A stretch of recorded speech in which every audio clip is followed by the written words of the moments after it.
Welcome to GGL news. Gonegandla జిల్లా పరిషత్ ఉన్నత పాఠశాలను జిల్లా కలెక్టర్ ఆకస్మిక తనిఖీ.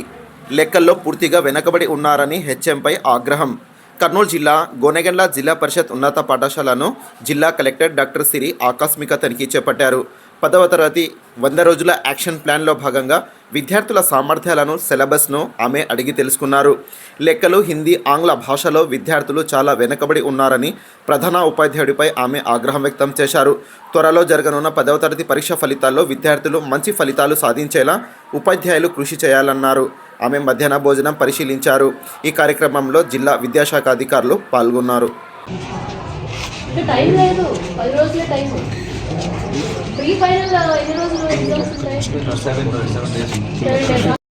ఉంటే వాళ్ళకి చెప్పండి, సాయంత్రం ఎవరు వెళ్ళిపోతామంటే వెళ్ళిపోండి, ఉన్న వాళ్ళకి ఉండమని చెప్పండి. మ్యాథ్స్ ఎవరి వీక్ ఉంటారా? 5 నుంచి 6 ఇబ్బంది లేదు కదా ఆడపిల్లలు ఎస్పెషల్లీ. మీ తల్లిదండ్రులు ఎవరైనా వచ్చి తీసుకెళ్తామంటే రమ్మనండి, పర్వాలేదు. ఈ 10 రోజులు కొంచెం కష్టపడతాం, మళ్ళీ టైం లేదు, ఇంక అయిపోయింది. అట్లీస్ట్ ఆ 2 క్వశ్చన్లో 3 క్వశ్చన్లో నేర్చుకున్నా పాస్ అయినా అవుతారు. ఇంకా అక్కడి నుంచి సబ్జెక్ట్ వైజ్ ప్రిపరేషన్ వచ్చేస్తుంది. ఫైనల్ ఎగ్జామ్స్ కదా, నేను కంప్లీట్ ఎగ్జామ్స్ కదా, ప్రీ ఫైనల్ ఏ పేపర్ ఆ పేపర్ చదవాలి. నేను మిమ్మల్ని టెస్ట్ చేసుకోవడం కూడా అవ్వదు. అవకాశం ఇవ్వలేదా మేము? మ్యాథ్స్లో ప్రతిరోజు 1 hour అడిషనల్ మీరేం చేస్తున్నారు? 8-9 తీసుకోవాలి. ఇప్పుడు చెప్పారా? 8-9 రెమెడియల్ క్లాస్, మ్యాథ్స్ మాత్రమే. అది మీ హెడేక్ అండి, మీ స్కూల్ మీరు చూసుకోవాలి. డిజైనింగ్ ఎవరు చెప్పారు? మీరు ఈ సబ్జెక్టే చెప్పాలి, వద్దు ఇలా చేయాలి. అందరికీ నమస్కారం అండి. 100 days యాక్షన్ ప్లాన్ సందర్భంగా ఈ 100 రోజుల తాలూకా ప్లాన్ ఏదైతే సిలబస్ చెప్పడము, అలాగే టెస్ట్స్ పెట్టడం, ఇవన్నీ కూడా 10th క్లాస్ పిల్లలకి స్పెషల్గా గవర్నమెంట్ తీసుకుంటున్న ప్రోగ్రాము. సో దాంట్లో భాగంగా ఇప్పుడు ఇది 2వ విజిట్ చేయడం జరిగింది. ఇక్కడ ఫుడ్ అవన్నీ కూడా కొంచెం కంప్లైంట్స్ ఉన్నాయి, ఆ ఫుడ్ని కూడా మారుస్తూ ఉన్నాము. తర్వాత డ్రింకింగ్ వాటర్ ఇబ్బంది లేదు, టాయిలెట్స్ కొంచెం ఇంకా రిపేర్స్ అవి ఉన్నాయి, వాటికి బడ్జెట్ కూడా పంపించాము.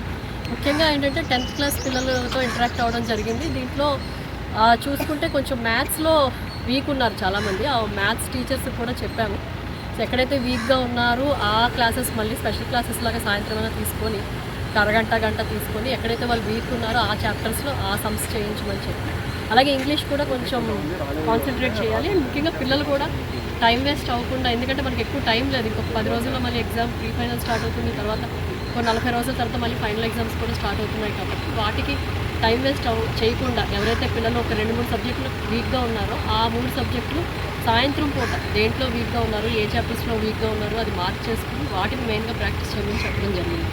గతంలో తక్కువ ఉత్తీర్ణత శాతం సాధించిన పాఠశాలపై ఈ విధంగా ఫోకస్ చేస్తున్నారు. మెయిన్గా ఇప్పుడు 100 days యాక్షన్ ప్లాన్ వచ్చిన దగ్గర నుంచి కూడా టీసీస్ రెగ్యులర్గా ఫిజికల్గా మీటింగ్స్ కూడా పెట్టడం జరుగుతుందండి. అండ్ ప్రతి స్కూల్ని కూడా ఒక ఆఫీసర్ అడాప్ట్ చేసుకోవడం జరిగింది. వాళ్ళు వెళ్ళి అసలు టీచర్స్ వస్తున్నారా లేదా, వాళ్ళు కరెక్ట్గా చెప్తున్నారా లేదా, సాయంత్రం పూట వాళ్ళు స్పెషల్ క్లాస్ ఏమైనా తీసుకోవాలి అంటే తీసుకుంటున్నారా లేదా, రెమెడియల్ క్లాసెస్లో ఏం చేస్తున్నారు, ఎగ్జామ్స్ పెడుతున్నారా, ఎగ్జామ్స్ తాలూకా ఏవైతే మార్క్స్ ఉన్నాయో అవన్నీ కూడా లీవ్ యాప్లో అప్లోడ్ చేస్తున్నారు లేదా, ఇవన్నీ కూడా చెక్ చేస్తూ ఉన్నారండి. సో కొంతవరకు ఇంప్రూవ్మెంట్ వచ్చింది. ముఖ్యంగా మనకి మైగ్రేషన్ ఎక్కువ కర్నూలు జిల్లాలో. సో 9,000 మంది మైగ్రేటెడ్ చిల్డ్రన్ని వెనక్కి తీసుకురాగలిగాము. ఇంకొక 1,500 మంది ఇంకా ఉండిపోయారు. సో 1,500 గ్యాప్ అయితే ఉంది. బట్ మిగతా అందరినీ కూడా వచ్చిన వాళ్ళని కంటిన్యూస్గా ఉండేటట్టు కూడా చూసుకునేటట్టు చేస్తున్నామండి. Thank you madam.